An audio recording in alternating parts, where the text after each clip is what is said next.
no, no, no, no, no, no. Wait, wait, wait, wait. Wait, wait, wait, wait, wait.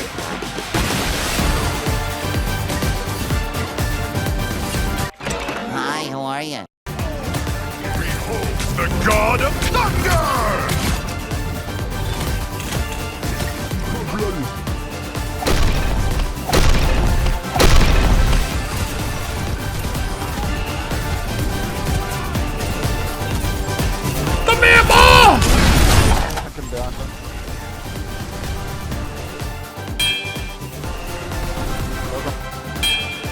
Oi, oi, oi.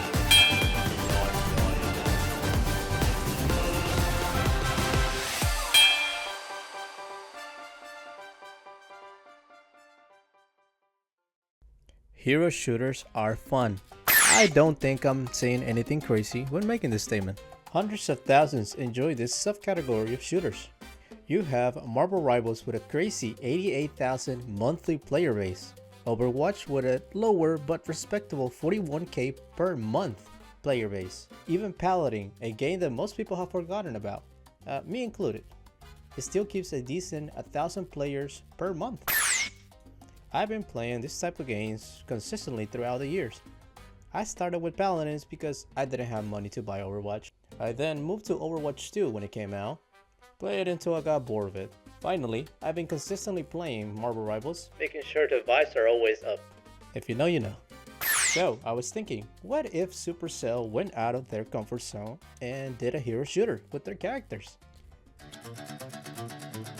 Just picture this. Imagine the P.E.K.K.A. and the Mega Knight are the last two standing of each team, fighting it out, holding the point to see who gets the victory. Interesting video idea, right? I have a lot of ideas, so I'm going to have to divide it into 3 videos. Each video will have, first, characters and classes, second, game modes, and third, unique gaming experience. Before we go any further, hi, nice to see you guys again. I'm Lumit. I hope you're having a good morning, night, or afternoon. Let's start.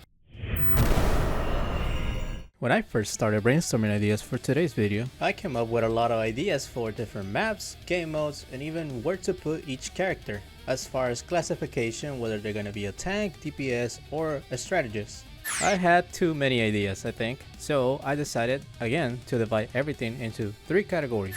First, we got character classifications. Second, we'll have game modes and maps. And third's gonna be special, so I'm gonna hold off on talking about that one. So let's start with classifications. For this new Supercell hero shooter, I decided that I'm going to keep it simple, with only 3 classifications: tanks, DPS, and strategists. To make it a bit more simple, when I'm referring to the game, I'm going to call it for right now, let's see. How about Clash of Squads? Yeah, I'm sticking with that. Clash of Squads it is. So, for today's video, I have chosen to start off with tanks. I believe we are all familiar with what tanks do in a hero shooter, but as a refresher, let me go ahead and give you a brief description. It's safe to say that tanks are the biggest, the largest. They are the natural walls for the team, making sure everyone behind them is safe. With huge HP pools and kits tailor-made to take space, therefore, they become the natural choice for anyone who enjoys protecting their teammates. But if we dig a little bit deeper, not every tank is made the same. Different abilities, different stats, and different playstyles. All of that can be used to create different categories or subclasses for tanks. For Clash of Squads, I have separated the tank class into 3 subclasses: anchors, brawlers, and divers. Each subclass has a different role in game. I will go over their purpose and what character represents them the best. With nothing else to say, let's start with, how about anchors? Anchors are your typical gentle giants. They are the unstoppable force and the immovable object all in one.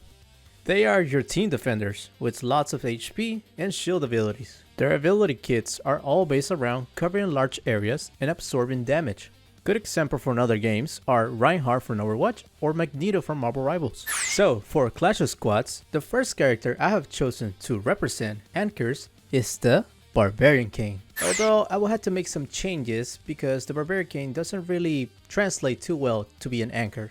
In the current meta of Clash of Clans, the Barbarian King is utilized as a funneler or a cleaner, meaning he's used to clean the size of a base in order to let all the troops inside into the town hall. However, back in the day, the king was used as a tank to protect troops like witches or wizards. So I'm going to go with that old version of the king. With nothing else to say, let me show you his ability kit. First, we have his passive ability. Whenever the king hits any target 3 times uninterrupted, he gains the rage effect, which basically gives him a 25% boost on all his damage for 5 whole seconds. Next up, we have his first ability or primary attack, Heavy Swing. It's pretty straightforward. The king will swing his sword around in a half moon area where anyone caught inside of it will receive a lot of damage. It is slow, but it is pretty lethal. For his second ability, we have Spirit Shield. The king will use his gauntlet to create a powerful barrier that covers a large area, protecting incoming fire but allowing friendly fire to go through. This barrier has 300 health points. For the king's third ability, we have Heavy Wind. The king charges his sword with energy and swings it so hard that it creates a gust of wind that can hit enemies from far away.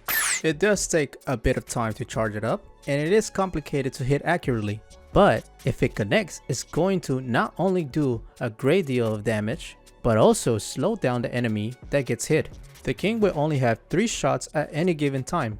They take long to reload, so be mindful how you use them. For his fourth ability, we have Heavy Thrust. The king will pull back his sword, fill it up with energy, and then he will be propelled forward very fast in a straight line for a long distance. This ability will help the king travel the arena faster and more protected. Thanks to the wind created by Heavy Thrust, most of the damage is repelled. To be exact, about 50% of the damage will not affect the king. He will only have 1 charge every 15 seconds at any given time, so be very mindful how you use the ability. Finally, for his fifth and last ability, or should I say ultimate ability, we have the King's Rage.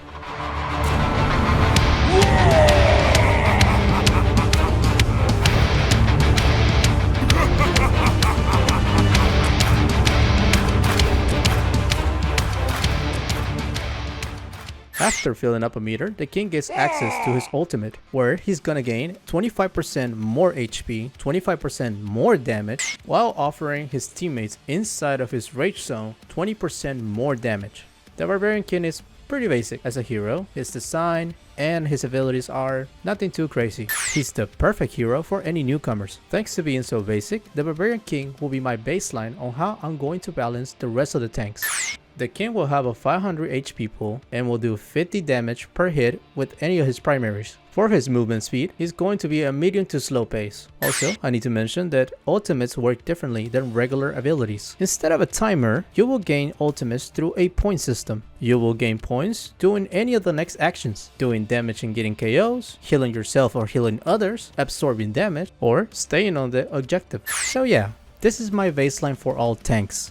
So, that took a little bit longer than expected. Let's move on. Next up on tanks, we have the Brawlers. Brawlers are a subclass whose whole purpose is getting up close and personal. They shine in close quarter combat. To understand them better, they're basically a weird combination of DPS and tank. Good examples in other games of this kind of, well, tanks are Junker Queen from Overwatch or Hulk from Marvel Rivals. For Clash of Squads, the character I have chosen to represent Brawlers is the Giant Boxer. He's not as well known as the Barbarian King, given that he's part of the worst parts of Clash of Clans, which is the 9 Town Hall, but in my eyes, he's the perfect representation of what a brawler is. So let me explain his ability kit. A little history of the Boxer Giant. He's basically the smaller, more angry cousin of the regular giant, equal to the regular giant in almost every aspect except for height. On every family gathering, he's reminded of this fact that he is the shortest one, so that leads to his problems with anger. You can kind of say he has short man syndrome. Combine that with his background as a boxer, that gave me a lot of ideas for his abilities. Let's go into them. Alright, let's start with passive ability. While having 50% or more HP, headshot damage is reduced to the same as a body shot, so no multiplier for headshots. Now, for his first ability, we have Quick Jab. This is the boxer's primary fire, not to sound redundant, but a quick jab that deals little damage but is very fast. To balance out the low damage, it has no cooldown time or no recharge time, so you can just keep punching, but you're basically gonna be a tickle monster, doing no damage. Also, the more hits the boxer connects to one or more individuals, the quicker it will power up his second ability. Talking about his second ability, we have Charge Punch. This ability will only activate once the boxer connects 3 jabs onto any enemy. Once he meets those requirements, Charge Punch will stay on lock until it's utilized. Keep in mind, once it's utilized, there will be a 3-second cooldown between punches. Sounds like a lot of restrictions, I know, but it's all to balance out the power of this ability. It does 3 times the damage of a regular quick jab. Combine that with the quick release of the ability plus area damage, plus the bonus of propelling the boxer forward in a short distance, but forward. And you can start to see why I put so many restrictions on this ability. Anyways, let's move on to his third ability, Side Hop. This is the boxer's main way of closing the gap between himself and the enemy. It can also help the boxer get out of, well, certain situations. It works as follows. He got 3 charges that take 7 seconds in order to get them recharged. Each charge is equal a hop. Each hop can boost the boxer forward a decent distance. And that's it for Side Hop. Let's move on to his fourth ability, Deep Breath. Deep Breath is the boxer's way of having, well, more survivability in battle. Since he's gonna be in the front lines getting up and personal, a lot of the times he's not gonna have a support close by to heal him. So I got him this ability. It's a 1 charge ability with a 5-second cooldown. The boxer can take a deep breath that heals 7% for 3 seconds for a grand total of 21 HP back. Sounds somewhat broken, I know. But since he doesn't have a shield, I tried to give him something to, well, make him more viable. And that's it for his fourth ability. Now let's move on to the final, but not any least, Ultimate. Final round.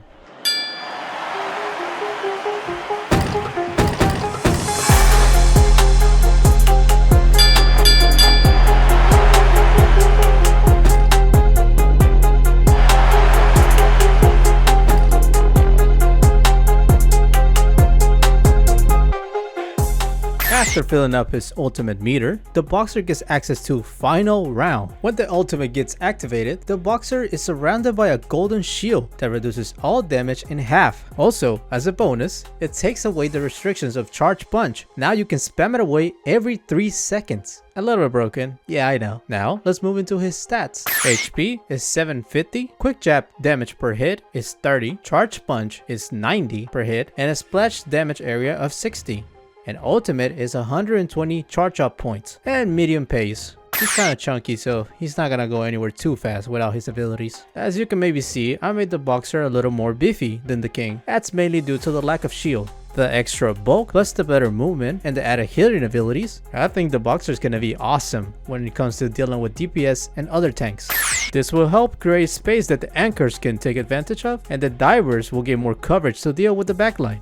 Oh yeah, divers. Last but not any least, we got divers, our last subclass of tanks, and it's an interesting one. Divers are tanks who will go into the backline and create a lot of chaos to open up new space that anchors and brawlers can take advantage of. Wrecking Ball from Overwatch and Venom from Marvel Rivals are perfect examples of divers. So, to represent this subclass, there was no one better than the next candidate, and it is the Mega Knight.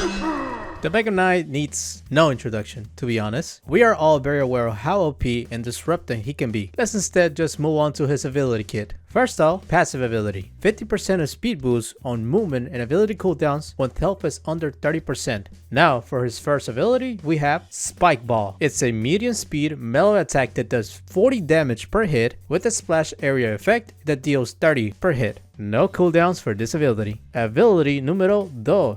Or 2. Spike Block. The knight will hold his fists together to block 100% of all incoming damage. Furthermore, all projectile and melee damage will be deflected back to the enemy. It does, however, have a cooldown of 5 seconds. Now, for his third ability, we got Mega Jump. From the ground, the Mega Knight uses all of his strength to jump high up in the sky and descend with all of his might. Now that's Mega Jump. The Mega Knight will only have 2 charges of Mega Jump. He'll have to wait 5 seconds in order to recharge a new jump. Now we got ability number 4 or 4, Spike Nado. When the Mega Knight is trapped and out of options, he can always fall back on his last ability, Spike Nado. The Mega Knight will start spinning really fast, generating strong winds that make him a living, breathing human tornado. Once in tornado form, he gets all incoming damage reduced in half. Plus, he leaves a trail of debris that slows down his enemy by 30%. He only gets 2 charges for the ability, and it takes 8 seconds for each charge to recharge. That sounds confusing. Basically, each one of them will take 8 seconds. Yeah, I'll leave it at that. Now for last, we got his ultimate, Meteor Landing.